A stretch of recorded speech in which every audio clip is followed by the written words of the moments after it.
తిరుపతి ఆధ్యాత్మిక నగరంలో నగర ప్రజల సౌకర్యార్థం కేంద్ర ప్రభుత్వము స్మార్ట్ సిటీ నిధులు దాదాపు నగరపాలక సంస్థకు ఫస్ట్ ఫేజ్లో 240 జీవో ప్రకారం 12 కోట్లు, 259 జీవో ప్రకారం 10 కోట్లు. ఇది కేవలం మంగళం రోడ్లో ఉన్నటువంటి వినాయక సాగర్ బండ్ అభివృద్ధి కోసం కేటాయించడం జరిగింది.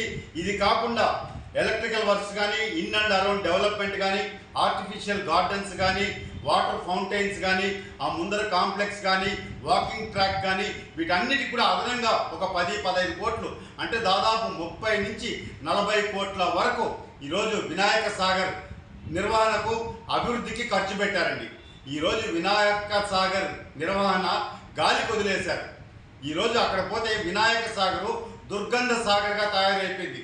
పట్టించుకునే నాదులే లేదు. నగరపాలక సంస్థ అధికారుల్ని నేను నగర ప్రజల తరఫున డిమాండ్ చేస్తున్నాను, మీరు అధికారులు వినాయక సాగర్లో ఒక్కసారి పర్యటించండి. ఈరోజు కార్పొరేటర్లు ఉన్నారు. అయ్యా కార్పొరేటర్లారా, మీరు పార్టీలు మారేందుకు చూపించే శ్రద్ధ ఈరోజు నగరపాలక సంస్థ కోట్లాది రూపాయలు ఖర్చు పెట్టినటువంటి వినాయక సాగర్ మీద ఎందుకు చూపించడం లేదు?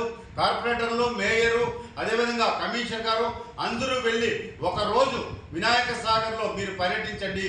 ఎంత దుర్గంధంగా తయారైందంటే ఈరోజు నగరంలో ఉన్నటువంటి ప్రజలంతా కూడా ఉదయం సాయంత్రం పూట సుమారు ప్రతిరోజు కూడా 10,000 మంది వాకింగ్కి వెళ్తారండి. అదేవిధంగా యోగా జరుగుతూ ఉంటుంది.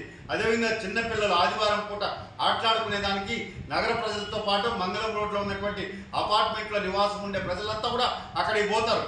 మరి నగరపాలక సంస్థ అధికారులు ఆస్తి పన్నులు వసూలు చేసే దానిలో చూపించే శ్రద్ధ ఈరోజు వినాయక సాగర్ అభివృద్ధి మీద ఎందుకు చూపించడం లేదండి? ఆడ పోయి చూసినామంటే ఎంత దుర్గంధంగా తయారైందండి, కళావిహీనంగా తయారైపోయింది. 2 సంవత్సరాలు కూడా కాలేదు ఆ పార్క్ ఓపెన్ చేసి. అంత వాసన, దుర్వాసన. మరో పక్క ఆ వాకింగ్ ట్రాక్ చుట్టూరు ముళ్ళ పొదలు, కంప చెట్లు చేశాయి. అక్కడ పాములు సంచరిస్తున్నాయి. ఏదైనా ప్రమాదవశాత్తు ఎవరికన్నా ప్రాణహాని జరిగితే ఎవరు బాధ్యత వహిస్తారండి?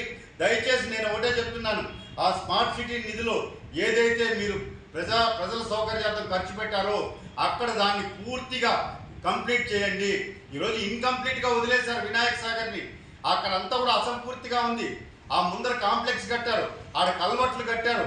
డ్రైనేజ్ వాటరు వినాయక సాగర్లోకి రాకూడదు అని చెప్పని 5 MLD ప్యూరిఫై చేసినటువంటి వాటర్ని మీరు లోపలికి పంపిస్తామన్నారు. అక్కడ ఊర్లో ఉండే చెత్త నీరంతా కూడా కలుషితమైపోయి వినాయక సాగర్లోకి వచ్చేస్తుంది. ఆ చుట్టుపక్కల ప్రాంతం వారికంతా కూడా దుర్గంధం బహిరంగంగా వెదజల్లుతూ ఉంది. ఇవన్నీ కూడా నగరపాలక సంస్థ అధికారులకి కనపడడం లేదా? నేను ఒకటే డిమాండ్ చేస్తున్నా, దయచేసి కార్పొరేటర్లు అందరూ కూడా వెళ్ళండి. ఈరోజు మీరు ప్రజల చేత ఎన్నుకోబడ్డారంటే మీరు ప్రజల కోసం కనీసం ఆ వినాయక సాగర్లో ఎన్ని కోట్లు ఖర్చు పెట్టారు, ఎందుకు ఖర్చు పెట్టారు, పెట్టిన ఖర్చు బూడిదలో పోసిన పన్నీర్ లాగా తయారైపోతా అంటే నిమ్మకు నీరెత్తినట్లు వ్యవహరిస్తారా? ఇది బాధ్యత రాహిత్యం కాదా అండి? నేను పార్టీ తరఫున విజ్ఞప్తి చేస్తున్నా, డిమాండ్ చేస్తున్నా, మీరు కానీ వినాయక సాగర్ని అభివృద్ధి చేయకపోతే బీజేపీ పార్టీ తరఫున మేమంతా కూడా పర్యటిస్తాము. అక్కడ జరిగినటువంటి అవాస్తవాలు ఏదైతే మీరు నకిలీ ఎంబుక్కుల ద్వారా ఎంబుక్కులు రికార్డ్ చేసి దొంగ బిల్లులు రాసుకున్నారో వీటన్నిటి మీద కూడా మేము పార్టీ తరఫున కేంద్ర ప్రభుత్వానికి లేఖ రాసి అసలు స్మార్ట్ సిటీ నిధులు ఎన్ని కోట్లు తిరుపతికి ఇచ్చారు, నగరపాలక సంస్థకి ఎక్కడ ఖర్చు పెట్టారు, ఎందుకు ఖర్చు పెట్టారు అన్న దాని మీద సమగ్రమైనటువంటి దర్యాప్తుకు ఆదేశించేలా స్థానిక బీజేపీ నాయకత్వం ముందుంటుంది, ప్రజల పక్షాన పోరాటం చేస్తుందని చెప్పని నేను హెచ్చరిస్తున్నానండి.